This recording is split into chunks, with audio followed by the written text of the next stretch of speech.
Saint-Esprit, nous t'adorons ce matin. Nous t'élevons, Esprit du Dieu vivant. Nous te donnons toute la place ce matin. Nous voulons simplement écouter la parole venant du Père. Saint-Esprit, prends la place et parle. Dispose les cœurs. Que Jésus-Christ seul soit glorifié. Merci, Esprit de grâce. Merci, Esprit d'amour. Merci, Père. Alléluia. Nous allons vraiment dire merci au Seigneur. Nous reconnaissons qu'il nous a fait vraiment du bien. Et ce séminaire que nous venons de finir, le pouvoir a changé de main. C'est vrai que nous avions des révélations.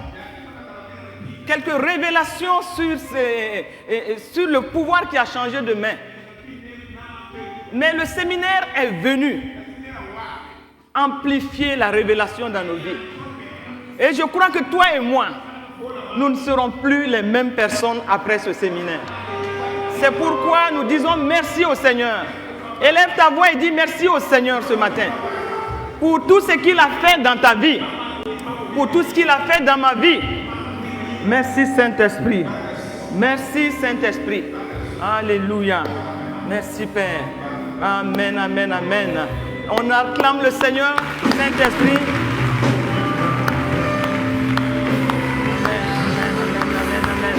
Amen, amen, amen. Alléluia. Asseyons-nous dans sa présence. Je bénis vraiment le Seigneur ce matin pour cette opportunité qu'il nous donne une fois de plus de partager l'excellente parole de Dieu. Et nous bénissons le Seigneur pour ce qu'il est en train de faire jour après jour dans nos vies. Et nous devons reconnaître qu'il y a de la valeur ajoutée à nos vies. Et il n'est pas superflu que nous rappelons que nous sommes dans la décennie de l'expansion gracieuse. Et nous bénissons le Seigneur.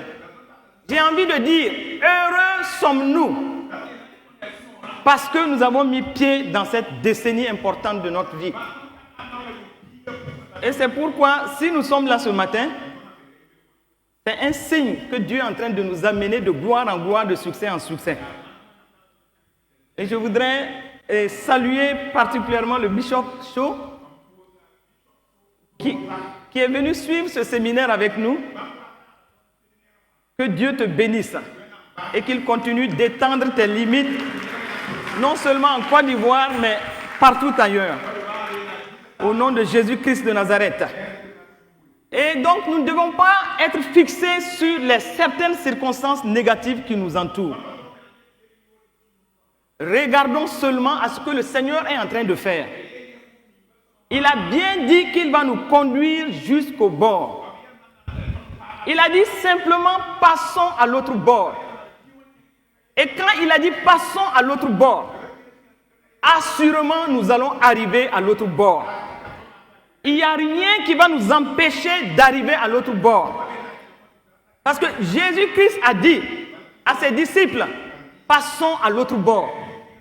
Et nous voyons dans Marc 5, ils arrivèrent à l'autre bord. Pourtant, l'ennemi avait prévu certaines situations négatives sur le chemin. Des situations difficiles qui pouvaient faire basculer même leur barque. Mais Jésus a démontré que dès que la parole de Dieu est donnée, assurément, elle va s'accomplir. Il nous a dit la décennie de l'expansion gracieuse. Ce qui veut dire que tu vas t'étendre du nord au sud, de l'est à l'ouest au nom de Jésus. Quand nous parlons de la décennie de l'expansion gracieuse, cela veut dire certainement, assurément, que tu es en train d'aller dans ta destinée. Tu es en train d'aller dans ton Canaan. Tu es en train d'aller pour expérimenter de glorieuses choses. Et Dieu, comme il a dit dans sa parole, Dans Jérémie 1, verset 12, lui, il veille sur sa parole pour l'exécuter. Il veille sur sa parole pour que ce qui est sorti de sa bouche puisse arriver à l'accomplissement. C'est pourquoi, si jusqu'ici il nous a secourus, comme 1 Samuel 7, verset 12 le dit, jusqu'ici l'Éternel nous a secourus. Et alors qu'il nous a secourus jusqu'ici, maintenant, il est en train de nous faire rentrer dans notre Rehoboth pour que nous prospérons dans le pays, pour que nos limites soient étendues. Et c'est pourquoi, toi et moi, quelles que soient les circonstances, quelles que soient les difficultés, nous devons nous dire une chose. Si Dieu a parlé sur nos vies, cela est une réalité. La parole va s'accomplir pour toi. La parole va s'exécuter pour ta vie. Et c'est pourquoi nous pouvons comprendre que les révélations sur révélations devaient rentrer dans notre vie. Puisque sur ce chemin de notre Canaan, il y a des principes, il y a des lois, il y a une connaissance qui doivent s'incruster dans notre vie. Et à cause de ces connaissances, certaines choses vont être facilitées pour nous. Et c'est pourquoi, depuis le début de l'année, nous pouvons constater la profondeur de la révélation. Nous pouvons constater l'Esprit de Dieu qui est en train de creuser pour nous donner tout ce qu'il faut. Et c'est pourquoi nous devons être conscients d'une chose. Nous sommes sous le ciel ouvert. Et le ciel qui a été ouvert depuis la descente du Saint-Esprit n'a jamais été encore fermé. Et c'est pourquoi nous pouvons vivre une vie de l'Esprit. C'est pourquoi nous pouvons marcher selon l'Esprit. Et nous pouvons faire de glorieuses choses par les dons de l'Esprit. En nous fondant aussi sur l'amour de Dieu, sur la miséricorde de Dieu.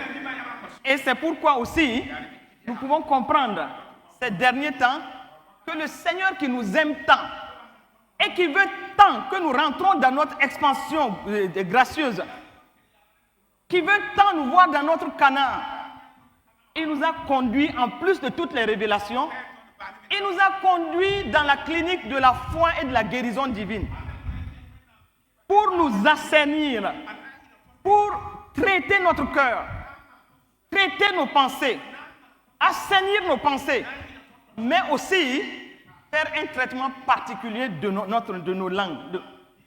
Nous sommes sortis de tout cela et pour déboucher sur le fait que Dieu te dise à toi et moi que, rappelle-toi, le pouvoir n'est plus entre les mains de l'ennemi. Le pouvoir est dans tes mains. Le pouvoir est entre tes mains. Et tu dois exercer cela. Et comment exercer cela? Il y a un instrument en sorte que tu exerces cela facilement. C'est ta langue. C'est ta bouche. Parce que, écoute-moi mon frère et ma soeur, quand tes pensées sont assainies, quand ton cœur est traité, l'élément qui va montrer, qui va démontrer que tout se passe bien en toi, et aussi que tu es au courant, tu es conscient de la présence de Dieu en toi et avec toi, et que tu es conscient aussi que tu as le pouvoir dans tes mains, et devant les circonstances, que tu puisses utiliser et tout ce pouvoir-là dans tes mains.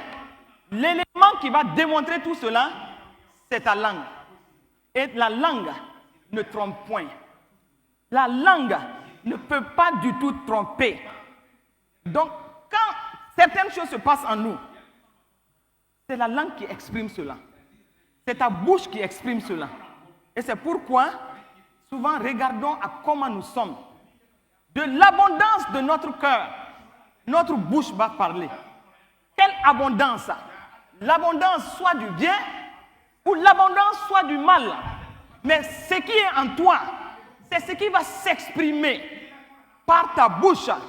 C'est ce qui va sortir pour que ceux qui sont autour de toi sachent en vérité qu'est-ce qui se passe dans ta vie. Et donc cette langue-là, on doit faire attention à elle. Parce qu'elle va nous dévoiler elle va nous exposer. On peut se cacher. On peut faire des contrefaçons par rapport à certaines choses. Mais ta langue va te trahir. Ta langue va dire qui tu es. C'est pourquoi en écoutant certaines personnes, tu peux tout de suite savoir quel est le niveau de leur foi. Tu peux aussi savoir quel est le degré, quel est l'amour qui se trouve en eux. Et comment cet amour s'exprime. Tu peux savoir pas mal de choses en écoutant une personne. Même si la personne veut se présenter d'une certaine manière.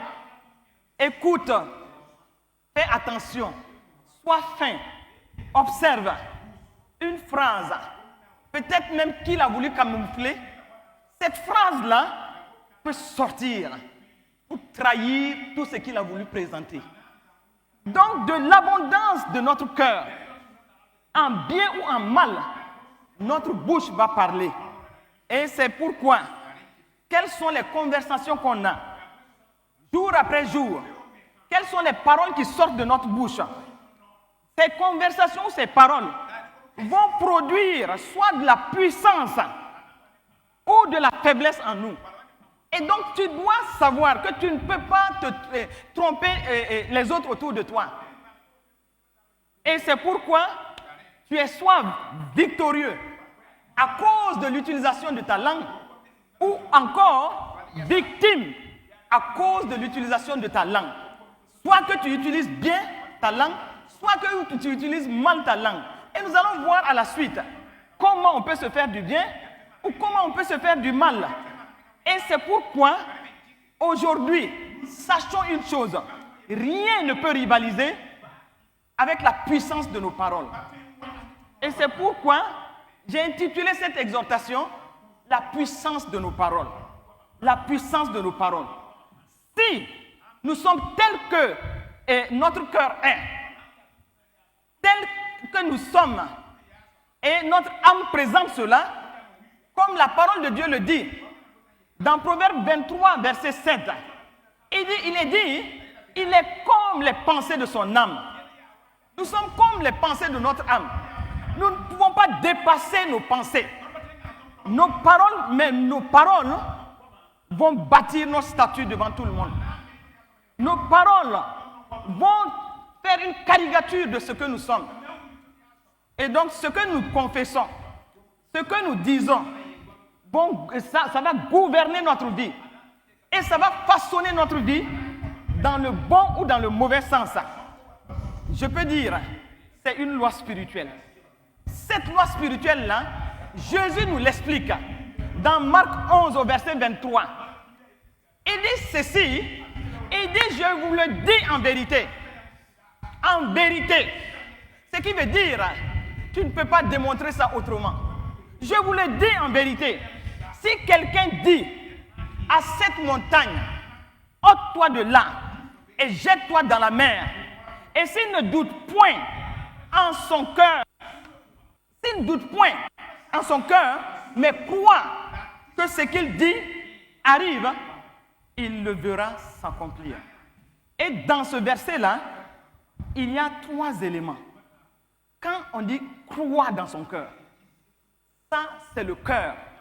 C'est pourquoi il fallait que notre cœur soit assaini. Ne point douter. Là, on fait référence à la pensée. Donc, si tes pensées sont positives, tes pensées sont assainies, et ton cœur est droit, maintenant, dire, quand on dit dire, il dit. Si quelqu'un dit et croit ce qu'il dit, ici, on fait référence à la bouche. Donc, c'est pourquoi, quand nous disons, dans Matthieu 12, 34, de l'abondance de notre cœur, la bouche va parler, cela est une réalité. Donc, qu'est-ce qui se passe dans ta vie? Comment tu t'exprimes? Qu'est-ce qui sort de ta bouche? Qu'est-ce qui sort quand tu parles? Même dans une conversation, qu'est-ce qui s'exprime au travers de toi? Tu vas recevoir exactement ce qui se passe dans ton cœur, exprimé par ta bouche. Tu vas récolter cela d'une manière ou d'une autre, positivement ou négativement. tu vas récolter cela. Et c'est pour cela que l'apôtre Pierre vraiment nous donne un conseil précieux. Il nous donne un conseil que nous devons prendre en compte. L'apôtre Pierre dit, dans 1 Pierre 3, au verset 10, Pierre va dire ceci. Écoute bien. Il dit que mais si quelqu'un, c'est toi et moi, en effet, veut aimer la vie et voir des jours heureux, qu'il préserve sa langue du mal et ses lèvres des paroles trompeuses.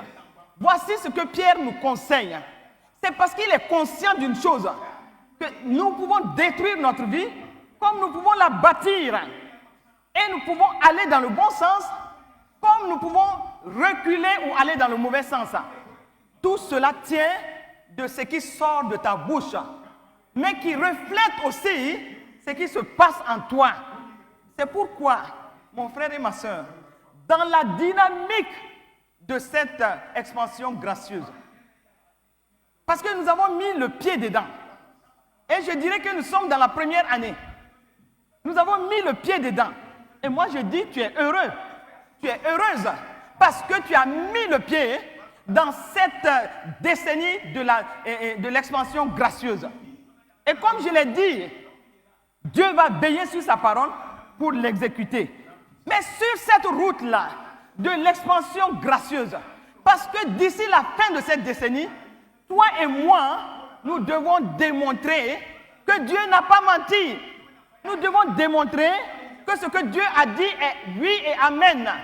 Et que nous pouvons dire, voici, je suis dans mon expansion gracieuse. Tu dois démontrer cela. Parce que la parole de Dieu ne ment pas. Et si tu n'arrives pas à démontrer cela, à un moment, tu dois t'arrêter pour voir qu'est-ce qui ne va pas chez toi. Qu'est-ce qui ne fonctionne pas bien chez toi. Parce que la parole de Dieu ne ment point. Mais qu'est-ce qui est en toi et qui fait que tu n'arrives pas à percer? Pourquoi tu n'arrives pas à avoir ce que tu veux? Pourquoi tu n'arrives pas à accomplir ce que tu veux? Donc, nous sommes comme sur notre route de Canaan. Nous sommes comme sur notre route de notre destinée fructueuse. Et cette expansion gracieuse, elle doit être la réalité. Et c'est pourquoi, sur cette route-là, puisque tout ce que nous venons de dire veut dire que nous allons rencontrer peut-être des situations. Parce que nous n'ignorons pas les desseins de l'ennemi. Nous savons qu'il rôde. Et ce qu'il s'est assigné comme objectif, comme Jean 10 le dit, c'est de détruire, voler et égorger. Donc lui, il veut détruire ta destinée. Il veut détruire ton expansion. Ce que Dieu a prévu, avant même que tu ne sois dans le ventre de ta mère, Dieu a déterminé et qu'il veut que tu vives. Mais l'ennemi, même s'il ne sait pas tout, il peut sentir au loin qu'il y a de bonnes choses devant. Il peut sentir que cette femme-là ou cet homme-là, il y a de choses glorieuses qui doivent se passer dans sa vie. Et quand c'est ainsi, il va tout mettre en œuvre. La parole de Dieu nous dit qu'il rôde, il tourne dans tes situations pour voir qui il peut dévorer. Et s'il ne peut pas te dévorer physiquement, il va chercher à dévorer ta destinée. S'il ne peut pas te dévorer physiquement, ton expansion gracieuse, il va faire en sorte que tu n'y entres pas. Et quand ça se passe ainsi, rappelle-toi de ces paroles. De l'abondance de notre cœur, notre bouche va parler. De ce qui se passe en nous, notre bouche va parler. Et c'est en ce moment-là, quand les choses se passent autour de toi, quand les choses arrivent, tu dois te dire, attention, je dois savoir quoi dire. Je dois savoir quoi dire. Ah oui, selon ma parole, je peux bâtir comme je peux détruire. Je dois me rappeler, le ciel est ouvert sur moi. Je dois me rappeler, le pouvoir est dans ma main. Je dois me rappeler, le Saint-Esprit habite en moi. La présence de Dieu est en moi.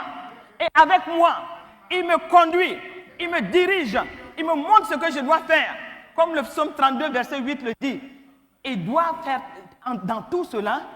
Mais maintenant, si tu sais que la présence de Dieu est réelle en toi, que ce Dieu-là ne t'a pas quitté par son esprit, tu sais qu'il te conduit, et tu sais que cette situation par laquelle tu passes, il est au courant, mieux que toi.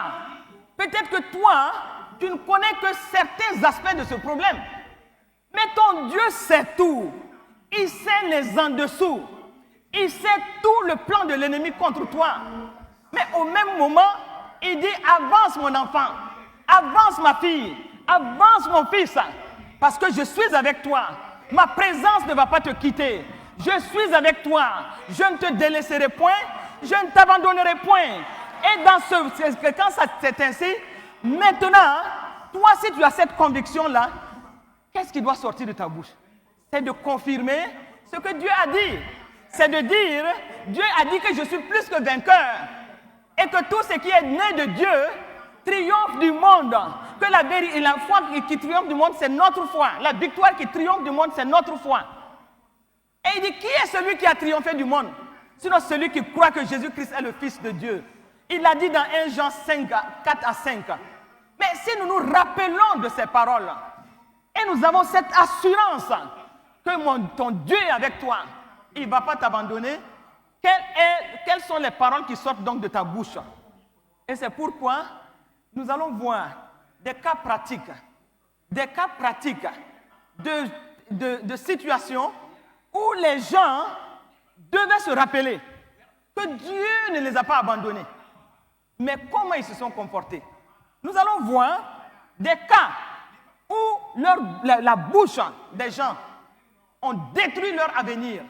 Et nous allons voir aussi comment construire, préserver nos bénédictions par notre bouche qui reflète un fond qui doit être basé sur la parole de Dieu. Et c'est pourquoi aujourd'hui, nous allons faire un parallèle entre notre marche dans notre Canaan, dans notre vie chrétienne victorieuse, dans notre expansion gracieuse et la situation des enfants d'Israël. Et regardons un peu. C'est un parallèle extrêmement intéressant. Quand j'étais en train de méditer là-dessus, j'ai dit, mais Seigneur, c'est exactement de cette façon souvent que nous nous comportons. Parce que nous sommes oublieux. Souvent oublieux, non seulement du fait que Dieu est en nous et avec nous, mais nous sommes oublieux des grâces que Dieu nous a faites, des bénédictions, des témoignages que Dieu nous a donnés. Dieu nous a donné des témoignages. Oui, si tu es là aujourd'hui, tu ne me diras pas que l'ennemi n'a pas cherché à te détruire. Et tu le sais. Tu sais que tu es passé par des situations tellement difficiles que tu aurais pu perdre ta vie. Et ce sont des témoignages que tu dois avoir en toi. Et donc ne pas être oublieux. Que Dieu est en toi et avec toi, mais ne pas être oublieux des glorieux témoignages que Dieu t'a donnés. C'est pourquoi le cantique dit, compte les bienfaits de Dieu. Mets-les tous devant toi. Et tu sauras en avançant que le nombre en est grand. Le même Dieu qui a été avec toi. Je ne sais pas par quoi tu passes. Je ne sais pas quelle est la situation difficile par laquelle tu passes et qui fait que tu frémis. Je ne connais pas ta situation, mais ce dont je suis sûr, ton Dieu est réel, ton Dieu est vivant, ton Dieu ne va pas t'abandonner. Et je sais une chose, autant il t'a sauvé dans les situations passées, le même Dieu est là, encore plus fort, encore plus réel. Et selon la situation, il va te démontrer qu'il n'a jamais changé, qu'il n'a jamais changé.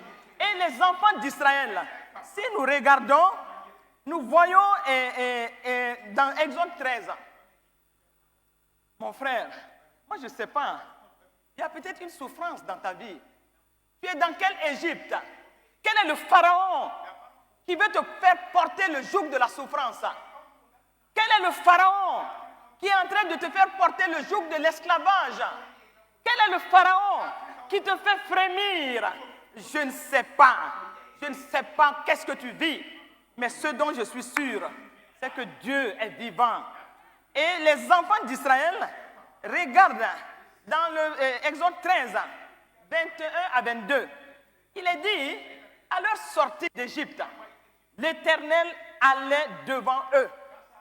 Il allait devant eux, le jour dans une colonne de nuée, pour les guider dans leur chemin, et la nuit dans une colonne de feu, pour les éclairer, afin qu'ils marchassent jour et nuit. Le verset 22 nous dit, la colonne de nuée ne se retirait point de devant le peuple pendant le jour, ni la colonne de feu pendant la nuit. Donc, ça veut dire quoi? Ils étaient, quand la parole de Dieu nous décrit ça de cette façon, ça veut dire que cette colonne était visible. Ça veut dire qu'ils pouvaient voir de façon palpable et savoir que, il est là, il est présent, il est en train de nous conduire. La nuit, il est dit, cette colonne-là ne se retirait point de devant le peuple, ni la colonne de feu dans la nuit. Ça veut dire quoi? Ça veut dire que dans la nuit, ils pouvaient voir même la colonne de feu et s'assurer que ce Dieu-là, qui les a fait sortir d'Égypte, il ne les a pas laissés à eux-mêmes.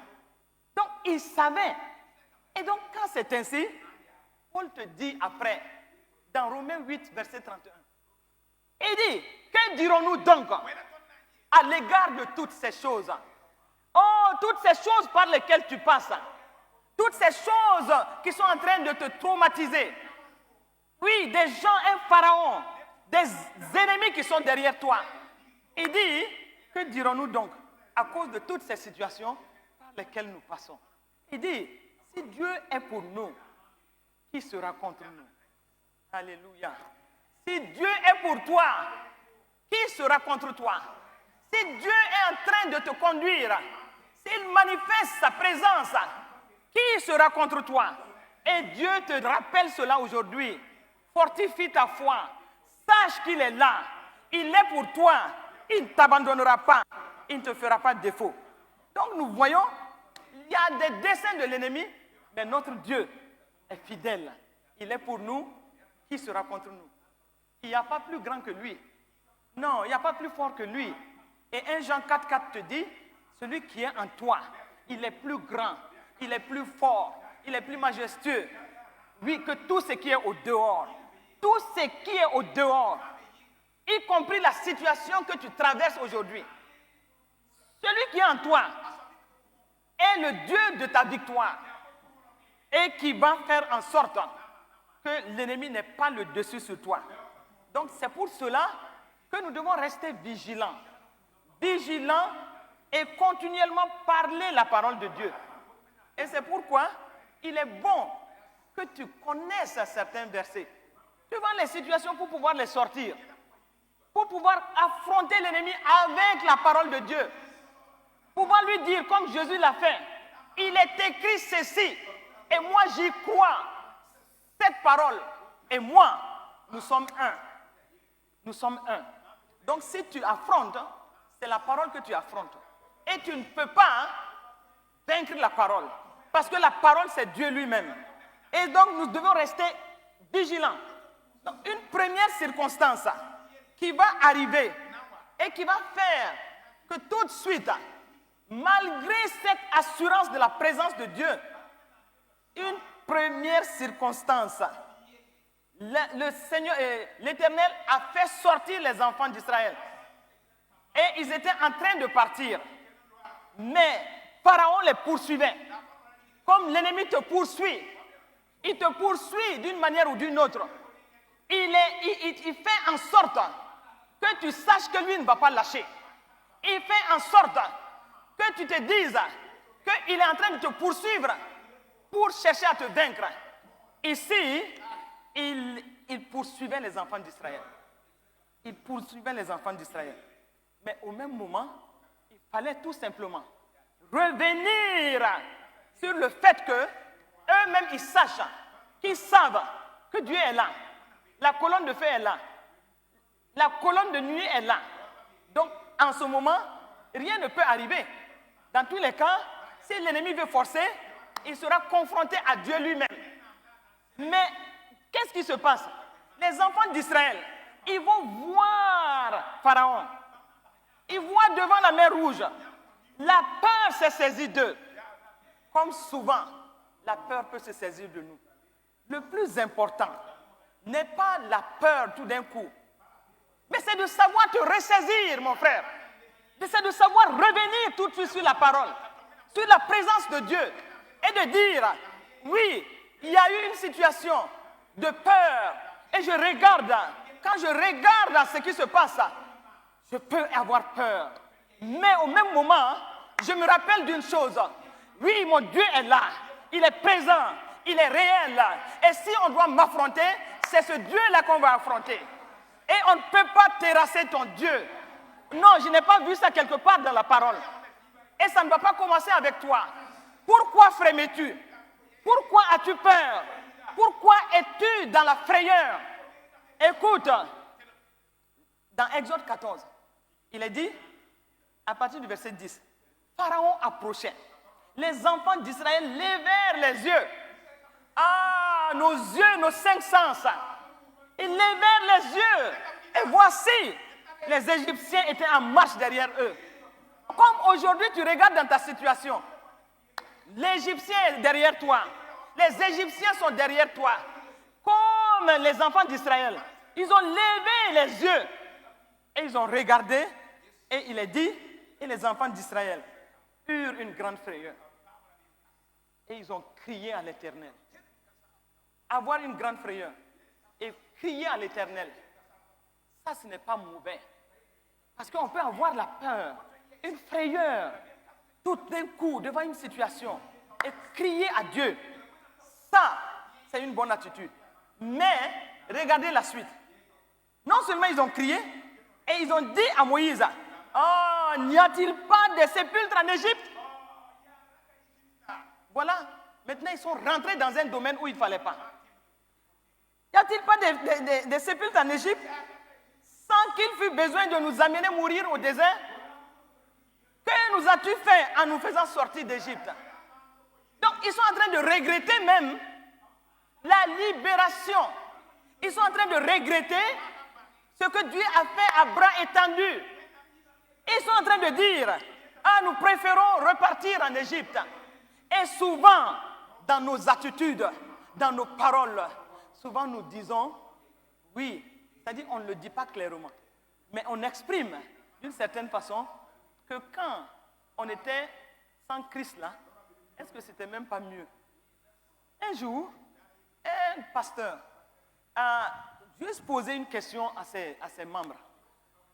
Il était tellement persuadé que ces membres-là allaient lui dire, oh, nous sommes tellement contents de la vie chrétienne. Parce que vraiment, avec l'Esprit de Dieu en nous, la vie chrétienne victorieuse. Donc, il s'est amusé à poser la question, qu'est-ce que vous pensez de cette vie chrétienne? Et il s'attendait aux meilleures réponses. Il s'attendait à ce qu'on lui dise, oh, il n'y a rien de pareil. Mais il était étonné. La plupart a dit, n'eût été qu'on a peur du feu de l'enfer, nous préférons repartir là-bas. Et le pasteur était dépassé. Lui qui avait cru qu'il allait entendre des paroles glorieuses. Mais le voilà devant. La majorité a dit cela. Il dit, mais ce n'est pas croyable. Et chacun dit, ah, c'est parce qu'on sait qu'il y a un enfer qui existe. Et c'est parce qu'on a peur du feu de l'enfer. Donc souvent, même si on ne le dit pas, quand les problèmes grandissent, quand tu écoutes certains enfants de Dieu, c'est comme s'ils sont en train de dire, oh, avant que je ne sois enfant de Dieu, là, je vivais mieux certaines situations. Et quand c'est ainsi, c'est triste. Et je peux imaginer à quel point on blesse le cœur du Père. C'est comme des enfants devant des situations qui réunissent leur Père et qui ne croient même pas qu'il est en train de les sauver, qu'il est en train de les faire rentrer dans la victoire. C'est malheureux. Et c'est pourquoi nous devons faire attention. Regardez ce que les enfants d'Israël disent. Ah, Moïse, ah, ça suffit là. Est-ce qu'il n'y avait pas de tombeaux là-bas? Est-ce que tu avais besoin de faire tout ça pour venir nous faire mourir dans le désert? Et ils ajoutent, n'est-ce pas là ce que nous te disions en Égypte? Donc ils révèlent même ce qu'ils étaient en train de dire à Moïse. Et il dit, laisse-nous servir les Égyptiens. Donc ils préfèrent servir les Égyptiens que de rentrer dans leur vie chrétienne victorieuse à Canaan. Car nous aimons mieux servir les Égyptiens que de mourir au désert. Qui vous a dit que vous allez mourir au désert? Qui vous a dit que Dieu ne va pas intervenir? Qui t'a dit que Dieu ne va pas intervenir dans ta situation? Quelle que soit la situation, Dieu, il est au courant mieux que toi. Peut-être ce que toi tu vois, ce n'est que la partie visible du problème. Mais tu ne sais pas tout ce qui est derrière, tout ce qui est caché. Mais ton Dieu, il est à l'œuvre. Comme il a sauvé les enfants d'Israël, il va te sauver. N'aie pas peur, ne frémis pas, ne sois pas dans la frayeur. Parce que autant il est venu donner la victoire aux enfants d'Israël, autant il va te donner la victoire. Autant il va te donner la victoire. Autant il va te donner le triomphe. Sa parole n'a jamais menti. Et c'est pourquoi elle ne mentira pas pour toi. Écoute, elle ne mentira pas pour toi. La peur peut nous faire parler mal. Faisons attention. De l'abondance de notre cœur, la bouche parle. Écoute-moi, mon frère. Si, dans le cœur des enfants d'Israël, il n'y avait pas ces pensées, cela n'allait pas sortir de leur bouche. Mais ils ont exprimé ce qui était caché en eux. Et c'est pourquoi, faisons attention. Si tu passes par une situation difficile, David a dit, oh Seigneur, dans le psaume 141, au verset 3, il dit, mets une garde à ma bouche. Et dans certaines versions, il est dit, prends la garde devant ma bouche. Pour que ma bouche ne pêche point. Parce que si elle pêche, elle va te ramener en arrière. Au lieu d'avancer vite vers la victoire, cela va t'amener dans la défaite. Donc faisons attention. Et il faut reconnaître, c'est un exercice. Quand on est devant une situation, nous sommes là devant un exercice pratique. Quand on est devant une situation, rapidement, il faut revenir à toi. Si tu ne réagis pas vite devant la situation, quelle que soit la façon dont la situation se présente, tu es devant un exercice pratique. Reviens rapidement en toi. Rappelle-toi des paroles et commence à parler. Si tu ne commences pas vite à parler, l'ennemi va t'amener rapidement dans les mauvaises paroles. Et tes pensées sont affectées et tu commences à parler. Donc, dans cet exercice-là, on a intérêt, quelle que soit la situation, à être rapide. Soit tu es rapide et tu commences à parler, c'est-à-dire tu affrontes la situation avec la parole, soit c'est les pensées négatives qui viennent rapidement. Et quand c'est ainsi, il faut savoir, tu n'es pas sur la bonne voie. Donc faisons attention. Et donc ici, ils ont vite parlé. Alors que Dieu savait ce qu'il allait faire. Il dit dans le Exode 14 à partir du verset 13, c'est écrit, Moïse répondit au peuple, hey, pourquoi vous criez? Ne craignez point, ne craignez rien, restez en place. Restez en place. Pourquoi t'agites-tu? Pourquoi t'agites-tu? Tu es en train de courir de prophète en prophétesse. Parce que tu es agité. Mais Dieu te dit, ne crains rien, ne crains rien, ne crains rien. Reste en place. Reste en place. Et regarde la délivrance que l'Éternel va vous accorder en cette situation. Votre amen ne me dit pas que vous êtes... Moi, si tu n'es pas convaincu, moi je suis convaincu. Sinon je préfère prêcher à moi-même. Alléluia. Je prêche à moi-même. Parce que, quelle que soit la situation, Dieu te dit ce matin, ne crains pas, Ne crains rien. Oh, reste en place. Et reste relax. Sois relax. Parce que bientôt, très bientôt, tu verras la délivrance que l'Éternel va t'accorder. Alléluia. Tu verras la délivrance qui est en chemin. Une délivrance qui n'est pas loin de toi. Toi, tu ne sais même pas par quel chemin ça va venir. Mais ton Dieu sait par quel chemin il va venir. C'est pourquoi ne calcule pas, mon frère. Ne sois pas en train de regarder autour de toi. Toi, tu as tes solutions. Tu as tes pensées pour les solutions. Mais ton Dieu, il a mieux que ça pour toi. Il va confondre ton ennemi. Il va confondre la situation. Il va confondre les circonstances. Et il va te donner de voir que lui, il va te donner de voir qu'il ne faut pas s'amuser avec lui. Il ne faut pas s'amuser avec lui. Oh, pourquoi tu t'agites? Pourquoi tu t'agites? Est-ce que lui, il a dit qu'il est en cours de situation, de réponse? Non. Les enfants d'Israël, écoutez, ils n'avaient jamais pensé à la façon dont Dieu allait agir. Ils étaient loin de cela. Eux, tout ce qu'ils voyaient, c'était leurs 5 sens qui voyaient le problème, qui voyaient la situation. Les yeux voient et ils commencent à frémir. Mais Dieu avait préparé une belle réponse. Et c'est pourquoi, dans ta situation-là, il a préparé une très belle réponse. Une réponse qui va t'étonner et qui va faire que tes adversaires auront peur de toi. Tes adversaires vont dire, hey, hey, qu'est-ce qui se passe ici? Tes adversaires, ils n'y comprendront rien.